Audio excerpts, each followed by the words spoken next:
What if the so-called mission of peace was actually a carefully disguised suicide run? What if the people chosen for it were never meant to come back alive? Because that unsettling realization is what slowly creeps in as episode 3 of the war between the land and the sea unfolds, disguising existential dread beneath the language of diplomacy and cooperation. Beginning with Barclay's arrival at Blackport, a naval base that looks orderly on the surface but immediately feels like a pressure cooker the moment we understand what's being asked of the people there. Barclay isn't arriving alone. He's joined by a hand-picked group of military personnel, scientists, and diplomats, all selected through a lottery system that already hints at randomness rather than preparedness, and they're told they must be trained quickly to dive into uncharted depths of the ocean, not just physically, but politically. Because this isn't a normal expedition, it's humanity's first formal engagement with the Homo Aqua, and the show makes it clear that no one truly understands the stakes, not even the people in charge. Time is treated as an enemy from the very start. There's no long adjustment period, no room for hesitation, because the world has already decided that something catastrophic is imminent. What makes Barclay's position especially strange is that, despite being a civilian, he seems to hold an unusual level of authority. He can demand access, push timelines, and insist on being part of decisions that should be far above his pay grade, all because he once made an agreement for all of humanity. That phrase alone carries an almost mythic weight, but episode 3 subtly questions whether that agreement was ever real or whether Barclay has simply become a symbolic figure, a convenient human face to attach to a process that's already spinning out of control. This tension crystallizes in Barclay's conversation with Kirby, who delivers one of the bleakest philosophical statements in the series so far: that there is nothing Barclay can do to save the world, that humanity is doomed either way, whether by the Homo Aqua's hand or by its own self-destructive tendencies. It's a brutal dose of fatalism, made sharper by the fact that Kirby also points out how the public perceives Barclay, not as a hero or a bridge builder, but as a bootlicker, someone seen as aligning with the enemy. This is where episode 3 quietly dismantles the idea of the noble diplomat. Barclay is isolated not just physically, but socially and emotionally, and when he finally breaks down in private with his ex-wife, the show allows us to see the cost of that isolation. For the first time, the calm, agreeable facade cracks, revealing fear, doubt, and exhaustion. He's not fearless. He's terrified. He's just learned how to compartmentalize it. That emotional repression becomes even more significant once the team boards the helicopter that will take them toward the ocean descent, because the pressure begins to expose everyone differently. Ted, who until now has been the embodiment of teamwork and collective optimism, starts to show visible cracks, while Barclay, paradoxically, appears steadier than ever. Under the weight of potential annihilation, he becomes more composed, more assured, almost as if the proximity to danger clarifies his purpose. It's hard not to wonder whether this calm comes from genuine belief in the mission, or from something far more personal, his impending reunion with Salt. Around them, the rest of the team embodies varying shades of dread. Ravi, the most openly anxious, feels like someone who won a lottery he never wanted to enter, desperate to prove his worth while quietly panicking. Austin Pierce, by contrast, carries himself with a grounded calm that mirrors Barclay's,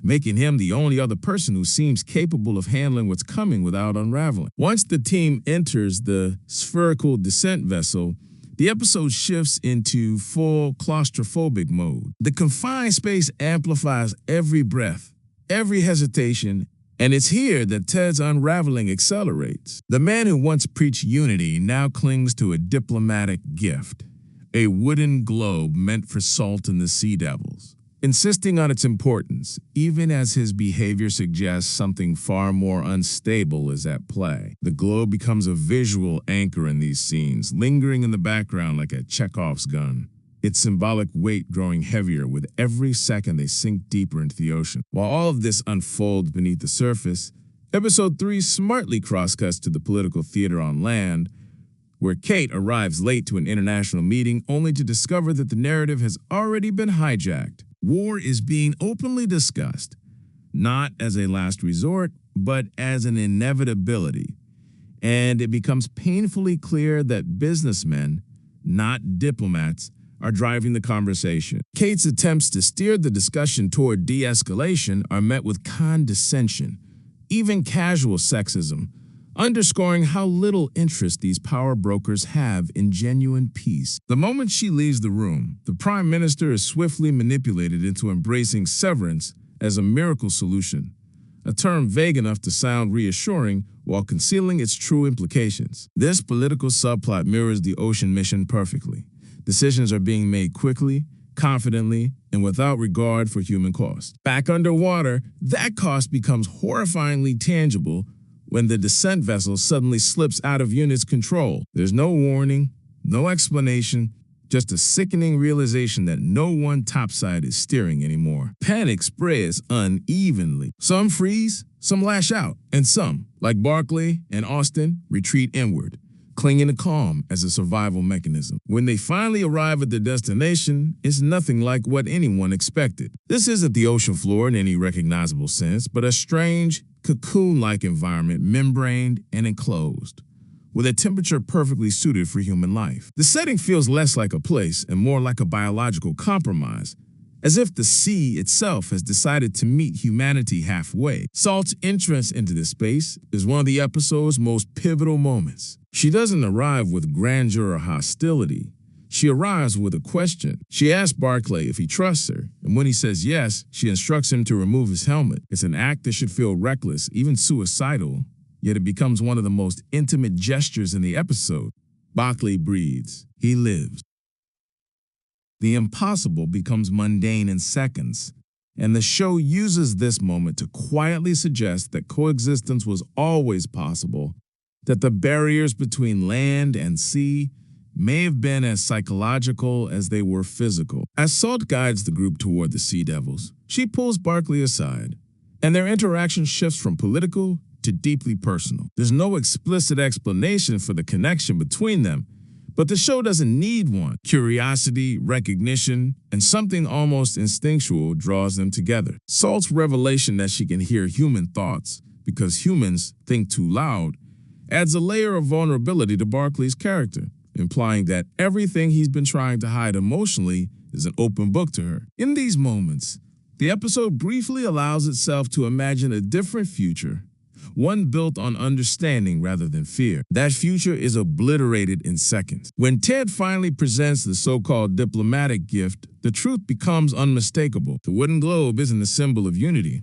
It's a weapon designed to eradicate sea devils en masse. The peace mission was a lie, and Ted, whether out of fear, indoctrination, or desperation, becomes its messenger. This is the episode's moral breaking point. Diplomacy collapses, trust evaporates, and war is declared without a single official speech. Barclay's response is instinctive and selfless.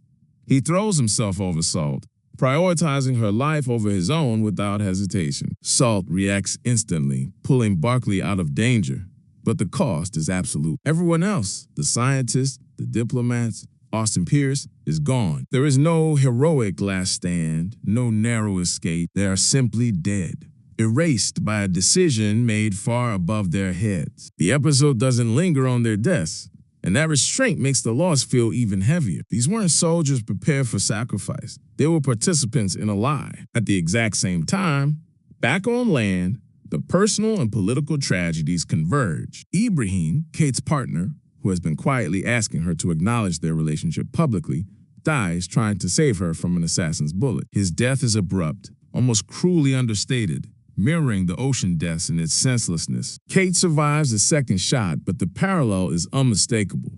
Whether above water or below it, the people closest to the truth are the ones who pay the highest price. By the end of episode 3, the question, what happens to Barclay's friends in the sea, has a devastatingly simple answer.